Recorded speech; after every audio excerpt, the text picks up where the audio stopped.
Hello అండి, welcome back to Akhila handlooms. నేను మీ చంద్రకాంత్. ఈ రోజు మన వీడియోలో వచ్చేసి కిడ్ లెహెంగాస్ తీసుకొచ్చామండి. ఇవి వచ్చేసి మనకి మీడియం సైజ్ అంటారు. మనకి ఇది వచ్చేసి మనకి 4 to 8 years వరకు అయితే సూటబుల్ ఉంటుంది సైజు. చూడొచ్చు, మనకి ఇది అరౌండ్ మనకి 24 inches హైట్ ఉంటుంది. 2.2 meters లెహెంగా, 70 cm బ్లౌజ్ ఉంటుంది. వచ్చేసి మనకి 8 years వరకు యూజ్ అవుతాయండి. మీకు ఒక 2 కలర్స్ కాంబినేషన్ అయితే చూపిస్తున్నాను చూడండి.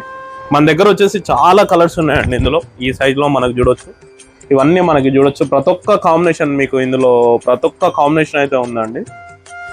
ఓపెన్ చేసి చూస్తాను ఎలా వస్తాయి బ్లౌజ్ అండ్ లెహెంగా. లెహెంగా వచ్చేసి ఇలా వస్తుందండి. బార్డర్ కలర్ ప్లెయిన్ వస్తుంది. మనకి లెహెంగా ఇలా ఉంటుంది, బ్లౌజ్ ఇలా వస్తుంది. అండ్ ఇది కూడా మంచి కాంబినేషన్ అండి. ఎల్లోకి మనకి పర్పుల్ బార్డర్, మనకి ఎల్లోకి పింక్ కామన్గా వస్తుంది. ఇది వచ్చేసి రేర్ కలర్ అనమాట. బ్లౌజ్ ఈ విధంగా పర్పుల్ వస్తుంది. అండ్ మనకి లెహెంగా మొత్తం ఈ విధంగా వస్తుందండి. ఇందులో మీకు కలెక్షన్ అయితే